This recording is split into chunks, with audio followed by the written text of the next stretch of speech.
Welcome to the ADAA webinar called Why Me? Explaining Anxiety in the Brain.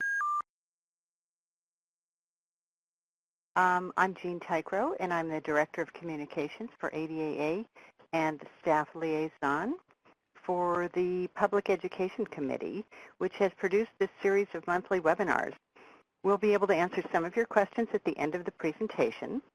And in order to ask a question, you should see a little Q&A panel to the right of your screen. And at the bottom of that, there's a little field. You click on that, and you can type in a question. And then hit either Enter or click the icon. And you can ask any questions at any time. And we'll try to get to as many as possible. Other participants cannot see your questions. And I want to apologize in advance if we run out of time and don't have time to answer every individual question. We're also recording this webinar, and we'll make it available on the ADA website at a later date. And we are broadcasting, so we cannot control your individual audio or visual computer settings.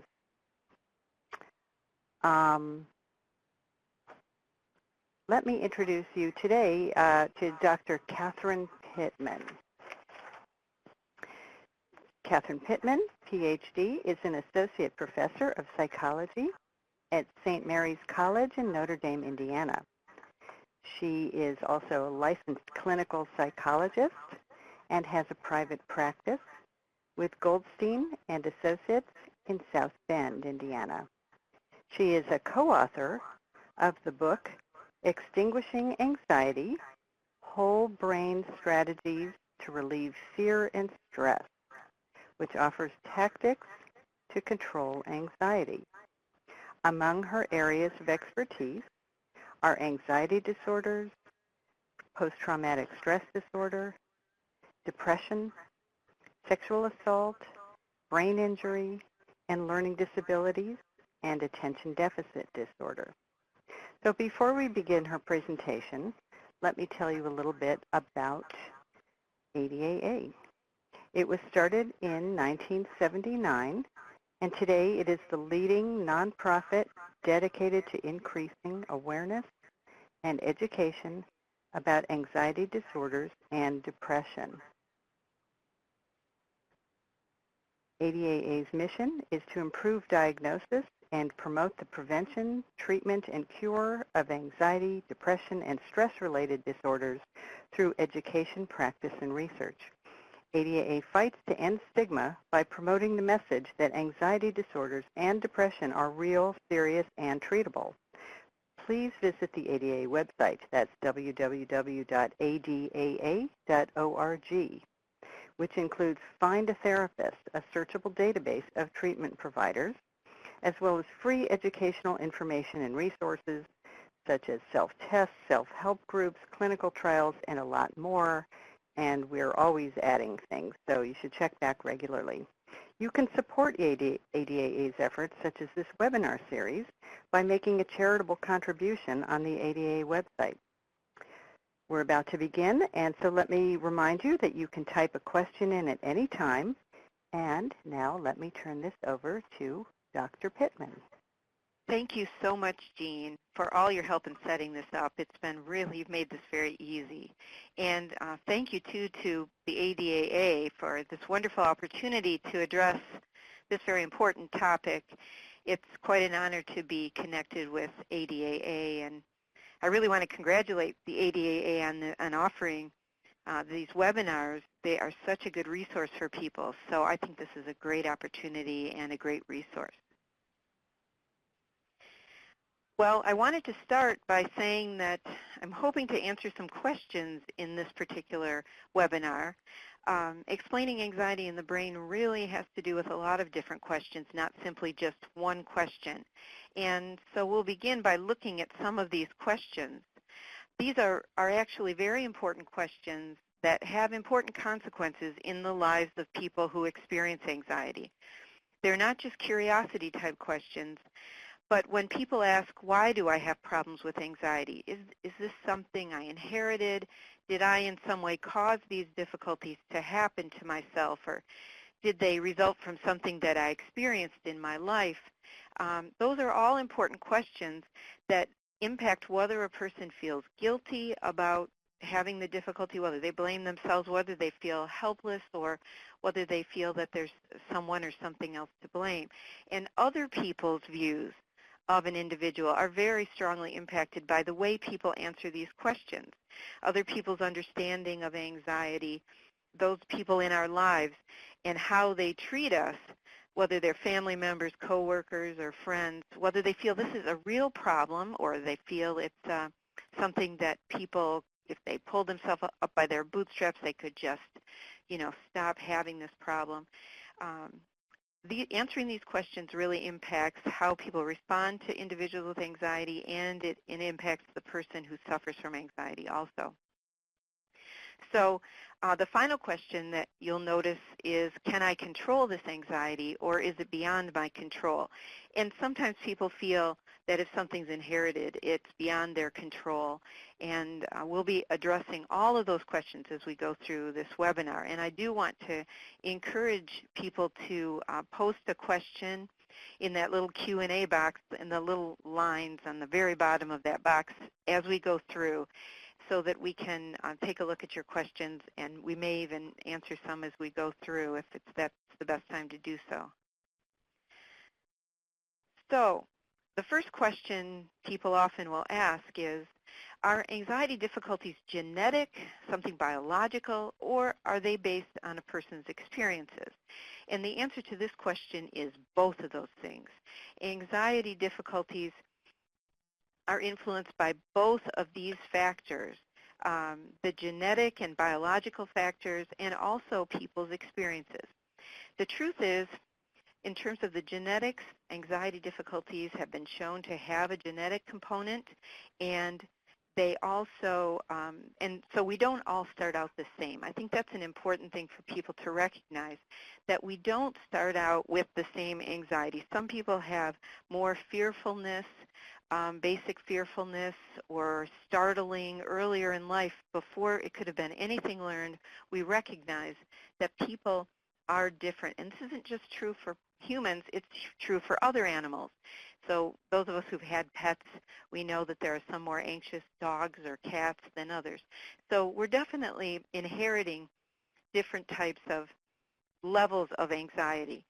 But the events that occur in your life do impact how you respond to things, and the brain actually creates anxiety or fear after a person has gone through certain experiences more readily than if a person hasn't had those certain experiences. So we want to look at both of these influences. What kinds of things in people's lives might increase their anxiety, but also what are some of the biological and genetic issues.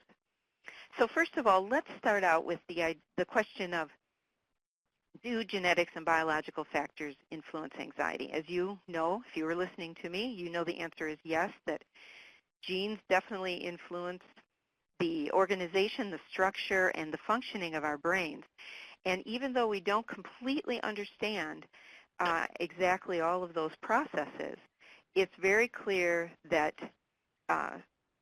genetics does play a role in the process of making one person, say, more anxious than another person. The evidence suggests that probably in humans and other animals, there's something that we typically are going to look into the brain to find the cause of that. And we find evidence for genetic influences in a variety of different disorders, like panic disorder. We find evidence for genetic influences in generalized anxiety disorder, also in obsessive compulsive disorder. And there are particular studies that help us identify structural and chemical differences in the brains of individuals with anxiety disorders that we think underlie the cause of those disorders. So if you suffer from anxiety difficulties, you should consider your own family. Do you see in your parents or any of your relatives signs of anxiety? And remember that not everyone expresses anxiety in the same way, that you might see avoidance of certain situations. You might see panic attacks among some people, or just a basic worry where a person is very good at identifying things that they're concerned about happening and constantly worrying, and just basic fearfulness where a person is very cautious. So it's very likely that if you have an anxiety difficulty, you can see other individuals in your family who also have some of those difficulties.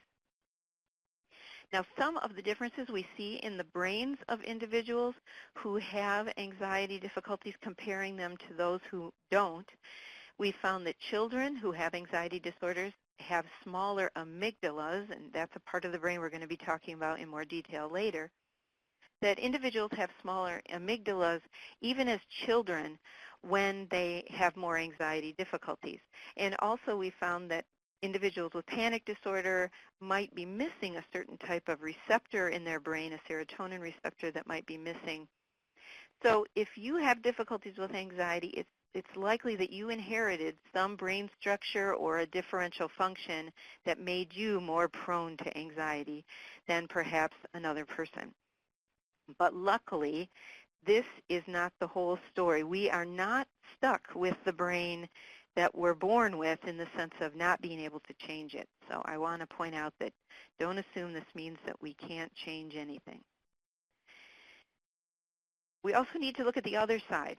Do a person's life experiences influence anxiety? Could there be someone who doesn't have an anxiety difficulty and then as a result of an experience in their life develops an anxiety difficulty? And yes, this is true. People do have those kinds of experiences. The life experiences that a person has can create anxiety. Actually, it's the case that in our brain, the structures and circuits that we have in our brain that create anxiety are very responsive to the things that we experience. In fact, these parts of our brain that underlie our anxiety responses are designed to be very responsive to the environment.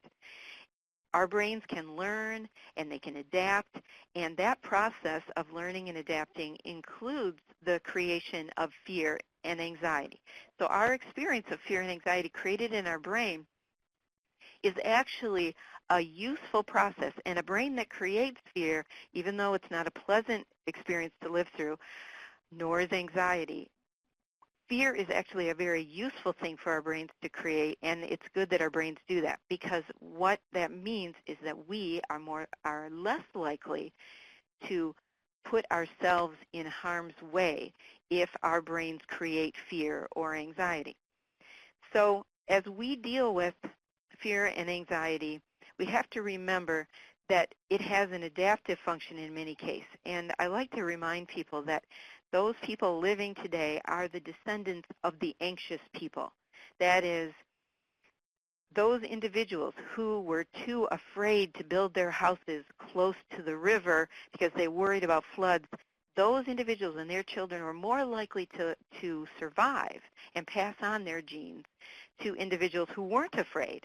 And someone who went to gather berries in the jungle or forest and encountered a lion or another predator, and from the next time they went to that location was too afraid to venture forth into that particular area and stayed away from that predator, that's an individual who survived to pass on his or her genes to us.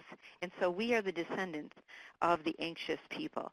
And so it is a part of our adaptive functioning that we learn anxious reactions. What life experiences are going to create an anxious brain? Well, traumatic events are one of the things that we see leading to anxiety responses in individuals' brains. You may know a person who had a bad car accident and never had trouble riding in a car before the accident, but now they have a lot of difficulty riding in a car. And this would be an example of a fear that the person's brain created as a result of the experience of the accident. And in some cases, that would be just fine, that a person was conditioned, as we said, or their brain learned to avoid that situation of riding in the car. It helped people in many cases that they avoided what we would call dangerous situations. But unfortunately, in some cases, like when I need a car to get to work, I can't afford to have a part of my brain telling me that being in the car is a dangerous place to be. I need to be able to get to my place of employment. Well, it's clear that our experiences cause our brains to become anxious. Some other ones we'd like to consider are, I feel like I missed one there. Hold on. Yeah, certain kinds of experience can result in the development of anxiety disorders. And those kind of experiences would be if a person, say, been attacked by a dog or a cat, had a traumatic event. Phobias develop from those kinds of experience, and you probably are very well aware that PTSD can develop from being in battles or combat, or from a sexual assault, or even a car accident can result in PTSD. So traumatic events obviously are an important factor that often leads to an increased anxiety in the brain. But also individuals who live in poverty, individuals who live in dangerous neighborhoods where there's a high stress level due to economic issues or due to threats in their vicinity are also more likely to develop anxiety disorders, particularly generalized anxiety disorder. So it's very clear that our brains are changeable. They learn, they adapt. And unfortunately, this also means that they can become more anxiety prone after certain experiences. But it's even more complex than that. Our experiences can actually affect the influences of our genetics. And that is very confusing to some people. So I'm going to take a little bit of time to talk about this, how experiences can impact what genetics influences in your brain.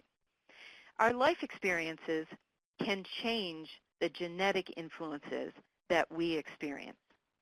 Studies have shown that based on certain experiences that a person has, the person's genes may change their influence on the brain.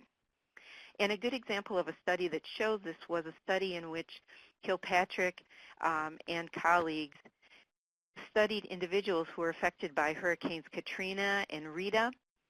And those individuals who had inherited a specific gene, which was a specific gene that affected a certain chemical in the brain, those individuals with that gene were more likely to develop PTSD, but only if they lived through certain experiences. In other words, the gene itself didn't directly cause the anxiety difficulties.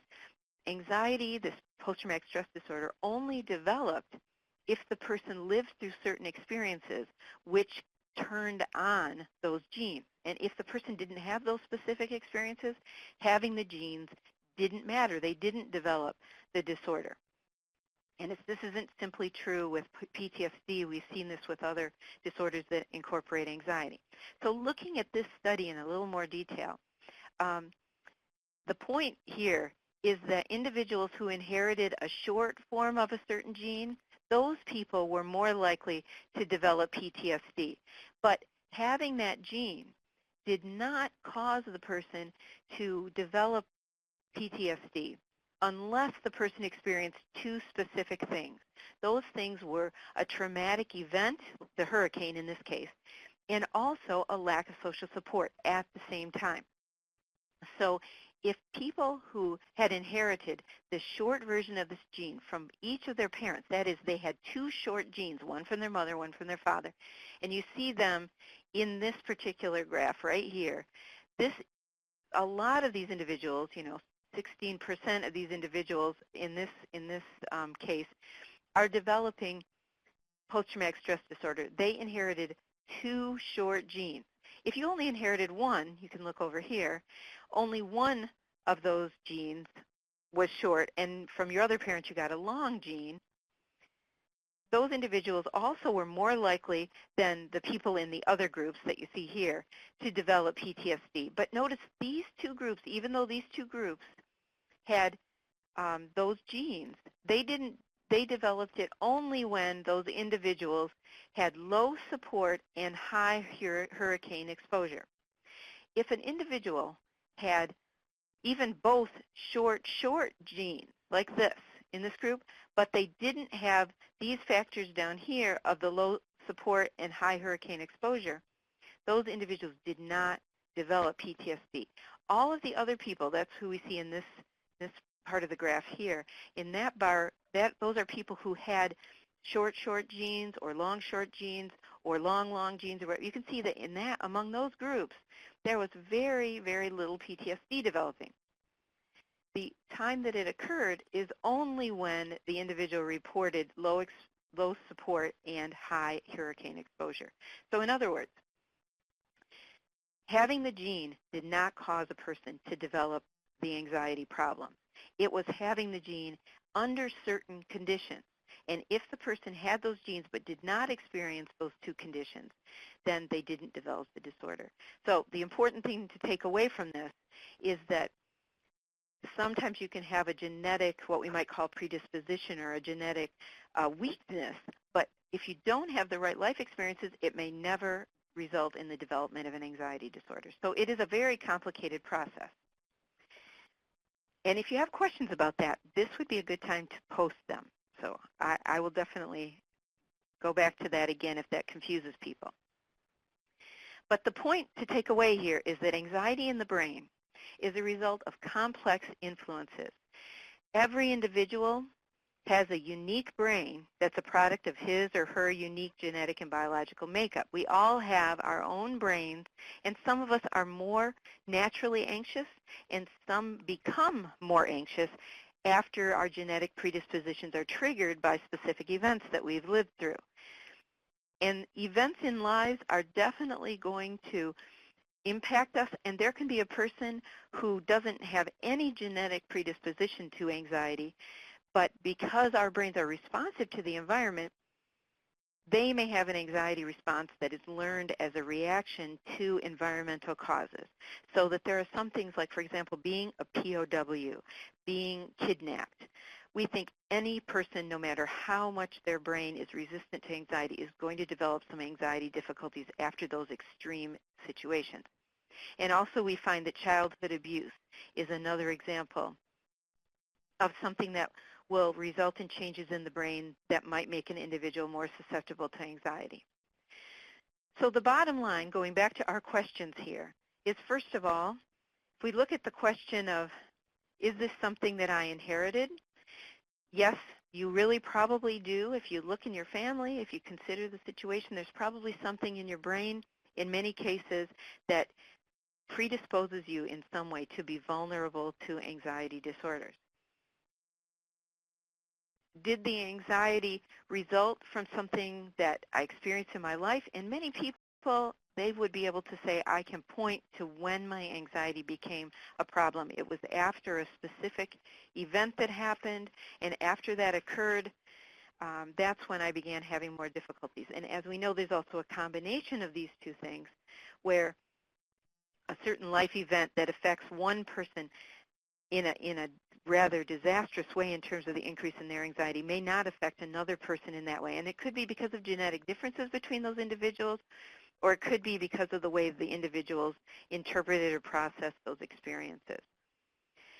But probably an even more important question about anxiety in the brain is, once it gets into my brain, whether it's caused by genetic factors or biological factors, or whether it's due to something I experienced in my life, can I control it, or is this something beyond my control? And the answer is that we don't have to simply live with anxiety. Actually, there are ways to control anxiety.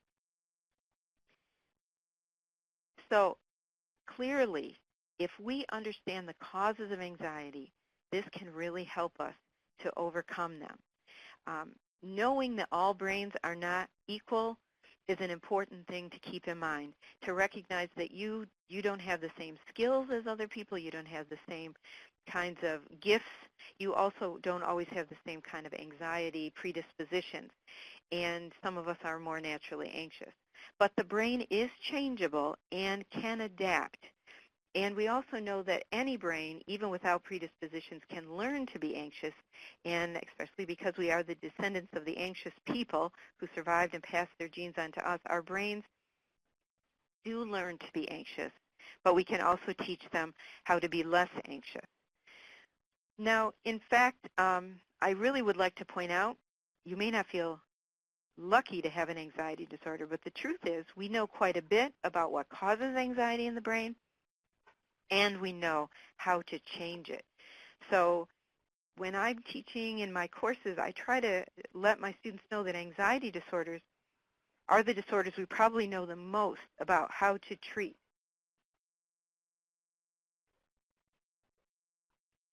So let's talk about how to use what we know about anxiety. Excuse me.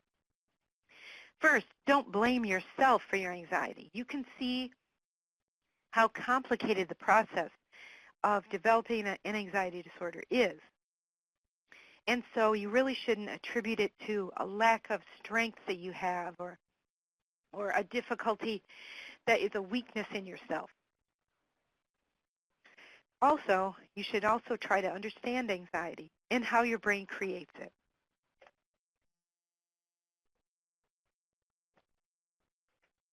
And finally, you should learn ways that you can change your brain. And that's what we're going to talk a little bit about now.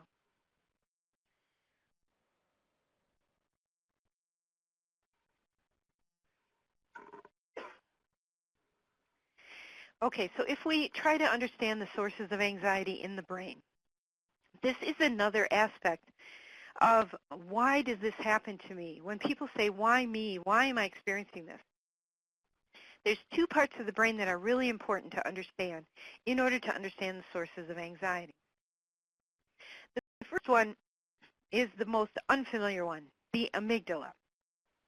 Now, this is the part of the brain that creates our anxiety, maintains the anxiety. It also modifies our anxiety and our fear responses. So it's an important part, and we'll be talking more about that. In contrast, there's the cortex. And the cortex is the part of the brain I don't need to explain a whole lot because it's the part of the brain that you already think of when you think of your brain.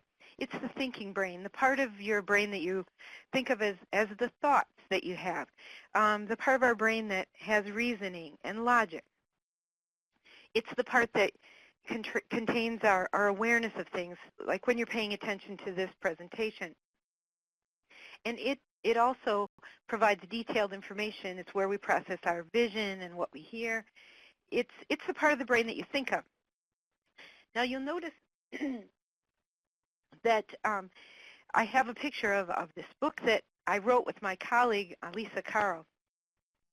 And much of the information that we're going to be talking about from here on comes from that source. And I have to say that Lisa has been very helpful in helping me understand how to apply this information about the brain in dealing with anxiety, because she herself suffers from anxiety difficulties, and she gave me lots of suggestions about what level of analysis is helpful to a person.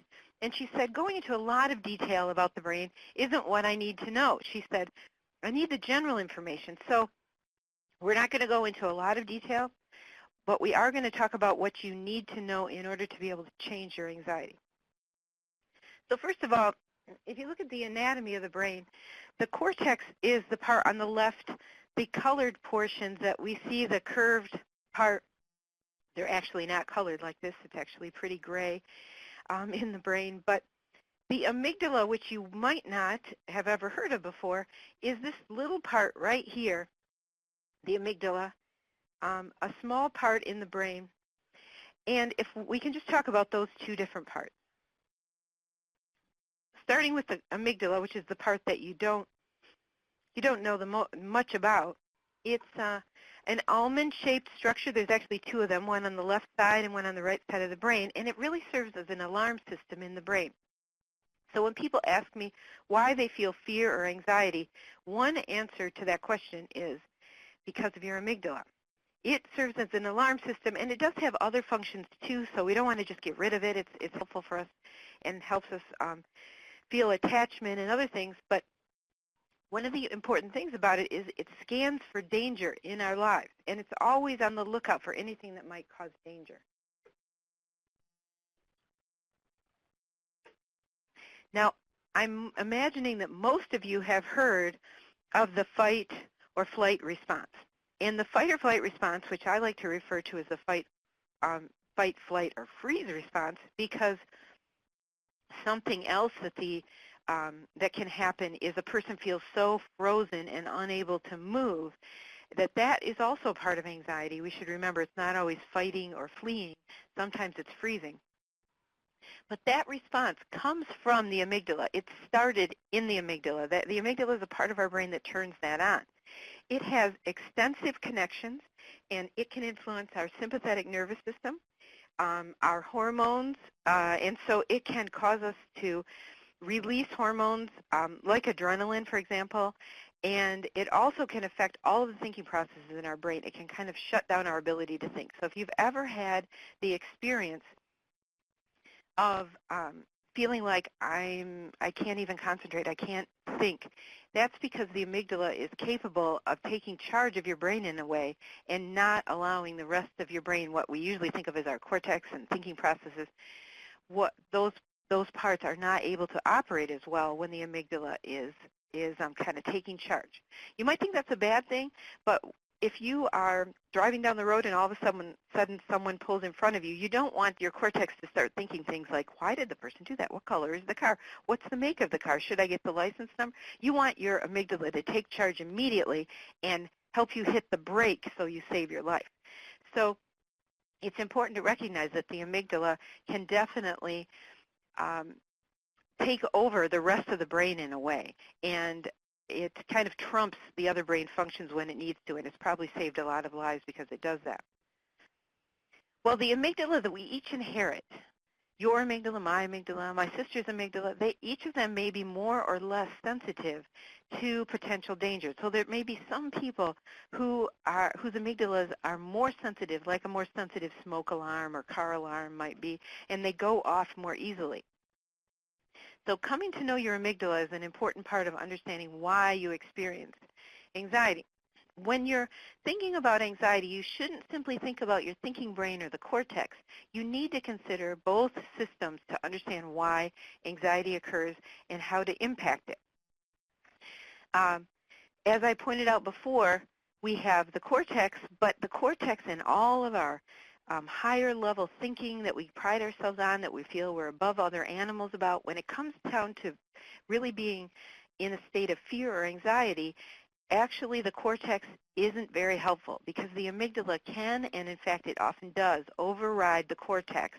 And so if you've had the experiences where you felt like, I know in my logical brain that this is not what I should be doing, I should do something differently, or I shouldn't feel this way, well, and yet you can't act on that, yet you feel you're not in charge, even though logically you can think this doesn't make sense, then you know the experience of having these two different processes, the amygdala and the cortex, both operating at the same time. A part that's saying, logically this doesn't make sense, but the other part, the amygdala, is saying, no, you're not going to go there, or you have to, once again, check the stove, or whatever it is that your amygdala is saying that you know is illogical, but you can't stop from doing it. We need to consider both of these parts, and that's why in our book we talked about whole brain strategies, meaning you have to use the whole brain, not just your cortex, but also use the amygdala in trying to change anxiety. So how does the amygdala create anxiety? Well, there's some things that are actually just wired into the amygdala. We found that some fears, like a fear of snakes, fear of heights, they're just so common among people. And even if you haven't had any experiences with snakes that have caused any danger in your life, so we think some of these things are kind of wired into the amygdala, but more likely what fears I'm dealing with my clients are fears that are learned and stored by the amygdala on the basis of experiences that a person's had. But the amygdala does not learn in the way that the cortex learns. It learns through experience, and it learns through experience on the basis of pairings, not logic. And so we really need to learn the language of the amygdala in order to understand how to teach it to behave in new ways, to respond in new ways. So we're going to look at the language of the amygdala, which is also known as classical conditioning. Now, to do this, the first thing you have to think about is that to remember that the amygdala is trying to protect us, and the amygdala is trying, as an alarm system, is trying to be on the lookout for negative things that could happen to us. So we need to be aware that if there's a negative event that happens in our life, that it's going to be automatic, just automatic, that we'll have discomfort in response to these negative events. And these could be seeing someone you care about get harmed. The negative event could you yourself be having a car accident or being even just scratched by a cat or something like that. A negative event that leads to some kind of discomfort. This is the type of thing that the amygdala is on the lookout for. If something occurs, that is a sound or you're in a certain situation that occurs just before that negative event, and that we're going to call it a trigger that comes just before the negative event. So you have maybe you see a cat and then you get scratched, or someone blares their horn and then their car hits you, or it may be that you hear the sound of an explosion and then you see the person next to you injured in battle. Those are all examples of triggers that come before a negative event that happens. And what happens is, as a result of the pairing of this trigger, whatever it is, and it does not have to be anything negative. It could be a song playing on the radio, just as a woman is being sexually assaulted. It doesn't have to be a negative event. The trigger could be any sound, sight, any situation that gets paired with the negative event. It comes as a result of the amygdala to create fear or to begin to elicit fear. A person now, when they hear that song, when they hear an explosion, when they see a cat, when they hear a horn blaring, when they're exposed to that trigger, now they experience fear. And the place that that learning occurred is in the amygdala. So this pairing of the trigger with a negative event, that is the language of the amygdala, and that is how the amygdala works. It's not a logical process. So we end up with this fear coming from exposure or seeing the trigger. And so the language of the amygdala is really a language of associative learning, learning based on pairing, something negative being paired with a certain trigger. And even though we know that there are some pre-wired exceptions in which someone's afraid of something and we can't really find a reason why, something like a snake that we say nothing ever negative happened with a snake. In the vast majority of cases, there's some kind of experience that led the learning to occur. Now, logic and lectures, I'm sorry to say, all of this that I'm saying to you right now are not going to promote learning in the amygdala. The amygdala really needs experience to learn. If you try to tell your friend who's back from Afghanistan that hearing explosions on the 4th of July is not dangerous and he or she should not feel any anxiety when they hear those explosions on the 4th of July, that does absolutely no good, because the logic of that or the lecture you give him or her will not promote learning in the amygdala. The amygdala has to be experiencing something. It has to be activated for it to occur. And what needs to be activated is that memory of that explosion or the memory of the cat, whatever. You have to activate that memory to make new connections. And that means you need to feel anxiety often as you're trying to learn these new connections. And that's what makes it difficult for people to seek out those kind of experiences. So the language of the amygdala reminds us that in order for the amygdala to form new memories, there's specific circuitry that holds the memory of the trigger that has to be activated for new learning to occur by the amygdala. And these experiences with the trigger are necessary then to activate the circuitry. So in other words, I can't help a person get over a fear of a cat without exposing them to a cat and giving them some experience with a cat. I can't help a person change their fear reaction to explosions unless we are around some explosions. So the way we're going to try to change it is we're going to have to present the trigger without a negative event following the trigger. If a negative event doesn't follow the trigger, that's when the amygdala actually learns.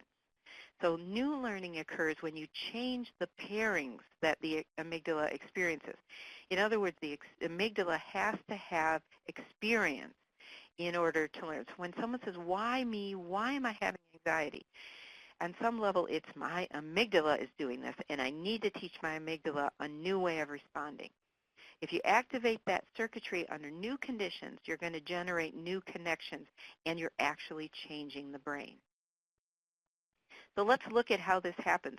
Let's say we have a situation where a gentleman has a fear of cats. He feels silly because cats are much smaller than he is, but now he's marrying someone who has a pet cat, and he says, I need to get over this fear of cats. Now, what has happened in the past is he's probably had a cat that is our trigger. The cat is the trigger, and the cat was paired with some negative event, which he may or may not remember, by the way. Your amygdala may remember it, but your cortex may not remember it. But your amygdala definitely does. So what we need to do is to break the connection between the trigger and the negative event. We need to break that connection, and we need to present the trigger, which in this case is the cat, without any negative events occurring. So we're going to present the cat to the gentleman repeatedly and have nothing negative happen, and what will gradually happen is we'll start to train a new response to that trigger. So the cat now, instead of eliciting fear, is going to begin to elicit calm. Now, does this happen without him experiencing some fear? There's no way we can do it without the trigger eliciting some fear. But if we do this repeatedly, the response of calmness gets stronger and the response of fear gets weaker, so that now the gentleman can be around a cat and he doesn't panic about that. So using the language of the amygdala, when we describe this kind of experience where we put a person in an experience with a cat or with explosion sounds or around something that has been a trigger. I've worked with clients who had driving phobias, so putting them behind the wheel of a car.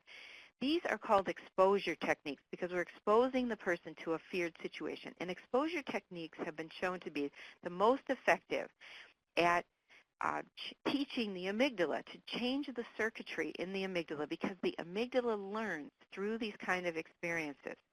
And in order for the amygdala to form new memories, it needs to experience the trigger and have a new experience of that. Have the anxiety reaction occur, but nothing negative occur. And what we often say is we're trying to activate those connections in order to generate new ones. You need to activate that in order to generate it. Now, understanding the relationship of the amygdala and the cortex is also important. I already mentioned that the amygdala can override the cortex, meaning that sometimes the person knows logically it doesn't make sense to be afraid of this little cat, but it doesn't mean that you can change the emotional reaction. And the amygdala makes it really difficult to focus on what you want to focus on sometimes. You keep being distracted by the thing that you're feeling anxious about, or you can't resist doing a certain behavior. If it's a compulsion, say, for example, you feel you have to do something, you can't resist that. You have to focus your attention. And so the amygdala is not directly controlled by the cortex. It's so important to recognize you can't simply think yourself out of this anxiety, because anxiety is not logical. It comes from a different part of the brain. So it's very important to recognize that the amygdala does need to be addressed. Now, the cortex shouldn't be forgotten, though, and the cortex can create anxiety, and it can actually, in a way, I kind of think of it as turning on the amygdala. So the cortex can initiate the amygdala's responses. So sometimes it is the cortex where anxiety begins. For example, if a person is thinking of possible negative events, imagining things that could create a sense of danger. So for example, a person who is going to take a ride on a plane, flying somewhere, and they begin thinking about plane crashes, those kind of thoughts can scare your amygdala, I would say, is a way to put it. Or if you have images, you hear a noise outside your window and you begin thinking about someone out there with a knife or a gun, those images are going to increase the sense of danger. So we talk about this as the anxiety channel. Sometimes people have cortexes that tend to be on the anxiety channel. And it's important to change the channel and focus on other things. So remember that your thoughts can activate the amygdala and then cause the kind of fight or flight response to be put into motion. So we do need some approaches that focus on the cortex. And here's some cortex-based approaches I'm going to go through really quickly here. First of all, self-defeating beliefs often lead to anxiety. Like, for example, if I told myself I had to do this webinar exactly perfectly, and if I didn't, it's going to be terrible. If I expect myself to give a perfect performance, that's going to increase my anxiety about doing this. Also, should statements are another one that judge the way things might cause a person to judge things. Like, for example, over the holidays, you might think the family should not have any arguments, but if you're like my family, we always have arguments. So if you create that thought in your head that we shouldn't have any arguments, we should all get along, that can increase your anxiety about the holidays because you realize that's not going to be the likely outcome. Also, catastrophizing, where you make a small setback into a disaster or a catastrophe. You know, you get held up by a stoplight and you're just furious about that. And then also, another thing is if you're focusing a lot on how other people might respond, that can increase a person's anxiety. And the answer in these cases is to try to use coping thoughts to make sure that you think in a way that reduces those expectations or reduces the shoulds. Another kind of thing that you should focus on is try not to anticipate or exaggerate threatening situations. Also, you can't tell yourself just not to think something. You have to have thoughts that you use to replace those anxiety-provoking thoughts. You have to think, what am I going to think about instead of this thought? Because simply trying to stop the thought is not enough. Also, this is another cortex-based one, distraction, doing other things with your mind. That is playing games. I have a friend, when she's on a plane, she's always playing Scrabble with someone or doing something to distract herself from the thoughts that get her in trouble. So summarizing, cognitive interventions are the ones that target the cortex, and this is where logical arguments could impact the whole process, and you can have some control over what your attention is focused on, and distraction could be helpful. We need to reduce our tendency to engage in anxiety-producing thoughts. And then using the language of the amygdala is important. You need to recognize that when we talk about exposure treatments, we are teaching the amygdala new information, and we want the amygdala to see new pairings with the trigger and to generate some new connection. And remember, the amygdala only learns through experience, so it really does need to go through that. And then finally, there are some other important factors that really affect the amygdala that I didn't really have a good place to talk about these, but I think it's important to know that the amygdala really responds well to relaxation strategies. So if you take a few deep breaths, it is so much more effective at calming your amygdala down than all the lectures I could give you or all the messages you give yourself saying calm down, try to calm down. If you take deep breaths for 30 seconds, it's more effective. And also exercise is another way that kind of resets the amygdala and calms us down in a way that's much more effective than you could do with your cortex. And then finally, this is something I can't emphasize enough. If you don't get enough sleep, it causes an irritable amygdala in anyone. And you're going to have more anxiety, more irritability, more difficulty. So getting good sleep makes a huge difference in how much anxiety you have. So you can do things that reduce your anxiety. So I'm looking to see if there are questions that people have, because that's what we're moving toward here. Time for questions that people might have about any of these processes. And on this, I have my references here for you, and I also have the credits for the illustrations that you saw. And then finally, the ADA wants to thank you for attending this, and I really want to thank them for allowing me to be part of this. It's such a great resource. So if people have questions. I was going to say, Dr. Pittman, can you read the questions people have been typing in? And if you want to pick one, there's one that I think maybe we could start with. Are you saying that we can't change our thoughts unless the amygdala changes? See, now, when we talk about our thoughts, we're talking more about the cortex there. And when we talk about our thoughts, those are the things that come from at parts of the brain that we call the cortex. Now, our amygdala is more responsible for our emotional reactions. And even though you might think that your thoughts lead to emotional reactions, sometimes, and maybe you've experienced this, as much as you try to think things, you still feel differently. So we're really talking about two separate processes here, as if we have an emotional brain and a thinking brain. So the question of, can we change our thoughts? Yes, we can change our thoughts. And sometimes people say, I know that I can drive a car and I won't get in an accident, but I cannot help panicking when I'm behind the wheel. So changing my thoughts has not helped me. And so what that tells you is we need to change the amygdala's responding, where that panic reaction is beginning in that fight or flight or freeze response. So Jean, if you can help me with more questions here. There seem to be a few that address the lack of an identifiable trigger. So Okay. people who are anxious, who haven't had a negative event that they're aware of and are not aware of any trigger, and how do you handle that? Well, one thing that I do, I remember a client I worked with, and she was talking about being so anxious around her in-laws, around family members, and we really had to look hard to figure out what that was, because she didn't really think that there was anything that began that. In some cases, you just have to look harder.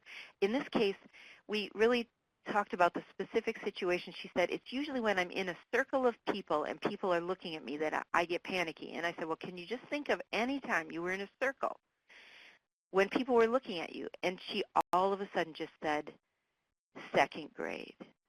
I was forced to do some reading. I had a bad stutter. The teacher kept making me start over. It was, and it just came back to her.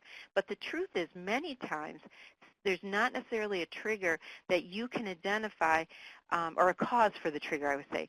You can't find the cause for a specific trigger, but that doesn't mean your amygdala doesn't. See, your amygdala has its own memories that you may not have access to. Now, another thing that is important is a person may feel, I feel anxious generally about all kinds of things. And in that case, I really think this is a more cognitively based process where the person has a general low level of anxiety that is kind of emanating from their amygdala. They're feeling anxious, and they're trying to figure out what is that. And they feel, I just feel uncomfortable, like something's going to happen. I don't know what's going to happen, but it just feels like something's going to happen. I feel very worried. And the truth is, the feeling does not mean anything bad is going to happen. It's a feeling. And the thoughts that we come up with are thoughts that we need to be aware of, are not necessarily what are causing that feeling. So you can, an example that I sometimes say is, you can think that there's something wrong under your hood. Let's say you're having a problem with your car, and you feel to yourself, this is a problem, and I'm going to change the oil, and that's going to fix it. But if the problem's with your battery, it doesn't matter how many times you change the oil. And see, that's sometimes what happens, that people need to be aware that there's different aspects of their brain they need to consider. The cortex, the thinking, but also the fact that they may have an amygdala that is like a hypersensitive smoke alarm. I had one of those in graduate school, where anytime I cooked anything, my smoke alarm would go off. And some of us have an amygdala that just sends off a signal that something's wrong. And we need to learn to use relaxation strategies, improved sleep, and exercise, which reduces that responding much better than anything we can think. Okay. We've had a couple of questions about exposure. Okay. And how long it should take, and if you have to relive the events if they were traumatic, and talk a little bit about what people who undergo that therapy might expect. Right. People who are doing exposure therapy need to recognize that it's not a pleasant experience, but it can be a gradual experience where you work little by little, usually through a kind of a hierarchy, in trying to become more comfortable being around aspects of whatever the trigger is. It could be someone who has difficulty shopping in a store, and so they need to even be comfortable driving to the store. They break it down into parts. Exposure, though, ultimately is giving the amygdala an experience that it can use to learn from. Because it doesn't matter how many times we tell a person that in therapy that they can go and take this exam, for example, or that they can speak in front of a class. They need to have an experience that allows their amygdala to change its response to that. And we usually break it down into gradual steps. It doesn't have to be all at once. And the amygdala begins learning that the situation isn't dangerous, I would put it. Although it's not really what, the amygdala isn't really logical like that. It simply is learning the new pairing. Now, do you have to go back through a traumatic experience? Very often, individuals who have PTSD benefit a great deal from going back in terms of talking about the event. And once again, this can go gradually. This doesn't have to be all at once, but I've had a lot of individuals who were able to get a lot of relief from their anxiety by talking through telling the story of a traumatic event.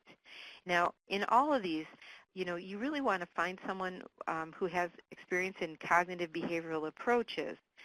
And that's really what we're talking about here. The cognitive approaches are more cortex-based, and exposure is one of the behavioral approaches. And having a therapist who's skilled in cognitive behavioral techniques and can explain how your brain is learning as you go through these processes.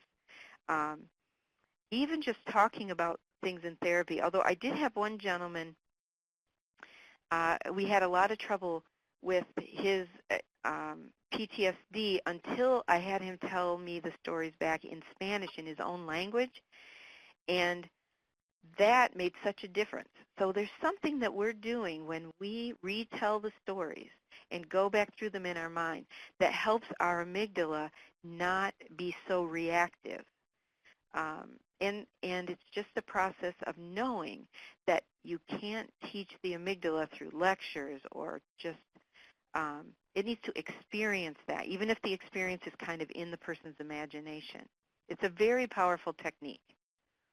Okay, we have time for just a short question, and there are a lot of really good ones. Again, I apologize that we can't get to all your questions, but you mentioned that adequate sleep is so important. And somebody has said, "What if you can't sleep?" And I know that's often that is such a common thing for anxiety, and actually it's a healthy thing, because if we are in danger, we shouldn't sleep. So the amygdala is trying to protect us, but sometimes it's saying that we're in danger when we're not in danger.